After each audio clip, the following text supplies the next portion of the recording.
Naviguer à la frontière du rigide et du souple, être là, près du berceau, au moment où la pierre n'est encore que pâte malléable, et lui interdit pour toujours la raideur caractéristique des matières mortes. C'est ainsi qu'il faudrait appréhender le travail de cet homme, si du moins l'on ose en aborder la hauteur. Pourquoi la pierre? Parce que la pierre, je vois en cette matière une noblesse, d'abord une très belle beauté, et le granit, ça donne encore plus de raisons de la travailler, parce qu'on a de belles pierres de granit au Bénin, de belles pierres de marbre aussi au Bénin. Donc, je les utilise parce que ça me donne l'assurance de vivre après ma peau. Parce qu'avec le béton, le bois, tout cela qui peut se détérioriser, au moins avec la pierre, j'ai l'assurance d'avoir une vie longue. Charlie Dickou ne cache pas qu'il a grandi dans la rue et qu'il lui doit tout. Et il lui a certainement pris le meilleur. Inspiré d'abord par les lignes flexibles de l'argile jusqu'à l'aveu de la faiblesse de celle-ci à résister plus loin qu'une secousse de la vie, cet autodidacte s'est vite reconverti à matière plus dure, la pierre.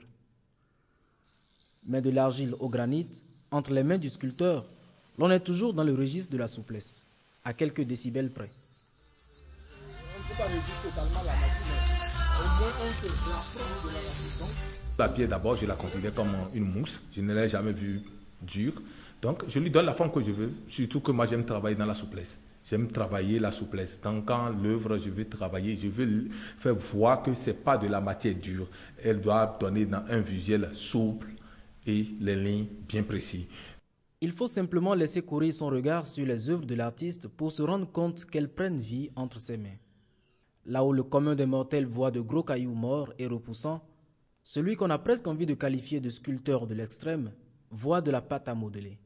Des alliés de sa quête continuelle de beauté immortelle qui veulent bien avec lui repousser la splendeur des formes jusqu'aux limites de l'éternité. Car la pierre ne vieillit pas et sa beauté, lorsqu'elle consent à en avoir, demeure plus longtemps que l'artiste somme toute éphémère qu'il a recréé. Ici, c'est une pierre granite. C'est une pierre qui vient de Dan, un peu après Boycon, quand on va dans le nord, vers Dassalaba. Donc, c'est une pierre granite qui fait à peu près 200 kilos. Et je l'ai appelée Dahomey. Tout le monde connaît Dahomey. Dahomey, c'est le Bénin. Donc, j'ai essayé de balayer un peu mon pays depuis le nord jusqu'au sud. Vous allez voir les cicatrices. C'est comme ça que vous allez voir aussi dans le visage, même si l'œuvre ne porte pas le nom du cicatrice. Vous allez constater, ici c'est la cicatrice de Mutonji. Ici c'est une cicatrice du nord, des bâtonnons. Pourquoi? Parce qu'aujourd'hui, je constate que personne ne met plus les cicatrices. Parce qu'on ne veut pas peut-être s'identifier. Peut-être on ne veut plus faire les cérémonies coutumières. Tout le monde veut être moderne et puis les cicatrices sont en train de perdre. Et voilà le résultat.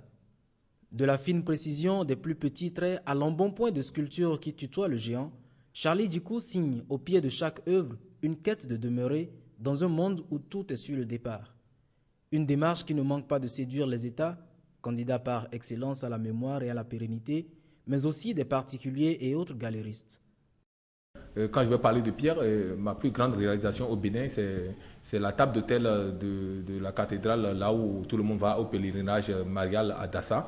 Ça fait une pierre de 60 tonnes que j'ai taillée en pierre et j'ai taillé en table. Après ça, bon, j'ai fait Toussaint l'ouverture bien avant, dans les années 90, quand j'avais approximativement 17 à 18 ans. Et puis après Toussaint l'ouverture, j'ai fait beaucoup d'autres monuments dans le pays. Le bâtiment Caméléon, le grand temple vaudou de Boycon, d'Adengon, c'est un bâtiment caméléon qui fait 50 mètres de longueur et 20 mètres de hauteur. C'est une sculpture. J'ai aussi à Saïn, qui est à Ouida, devant le musée historique de Ouida. C'est le mémorial international des déportés, on l'a nommé. Donc c'est une sculpture en métal qui fait au moins 10 mètres de hauteur. À l'international, j'ai travaillé en Guinée équatoriale pour faire l'illustration de ce pays. Et on m'a donné un îlot, une petite île au niveau de Sipopo, à Malabo. Donc c'est là où il y a eu lieu la réunion de l'Union africaine. Donc quand j'avais fini, bon, il y avait 42 présidents, dont le nôtre, qui étaient présents à l'inauguration de ce site que j'ai sculpté. C'est des pierres, une cinquantaine d'œuvres que j'ai réalisées sur l'île, qui fait la valeur de cette île aujourd'hui. Pourtant, que ce soit pour ces monuments publics dont il signe la majesté ou pour des œuvres d'exposition, C'est de trop de sueur et de peine que le sculpteur burine ses sujets. Avec l'aide de ses enfants qu'il voit déjà comme une relève, prête à poursuivre à sa suite le tracé de son burin, ce sont de nombreuses difficultés quotidiennes qu'il brave pour continuer à travailler. D'abord, la difficulté, c'est les outils. Il n'y a pas d'outil spécial à la pierre au Bénin. Et après ça, il n'y a pas un soutien pour la promotion de cette pierre. On parle de la Zimbabwe aujourd'hui. Pourquoi? Parce que après son diamant, c'est la pierre sculptée qui fait parler de Zimbabwe. On parle du projet de Siliki de Burkina Faso sur les pierres, mais au Bénin, on n'a rien. Alors qu'on a beaucoup de belles pierres au Bénin. Beaucoup, beaucoup. Pour toute la souplesse que lui concède la pierre et pour cette presque éternelle beauté qu'il lui offre en retour, Charlie Dicot ne se contente pas d'être un sculpteur.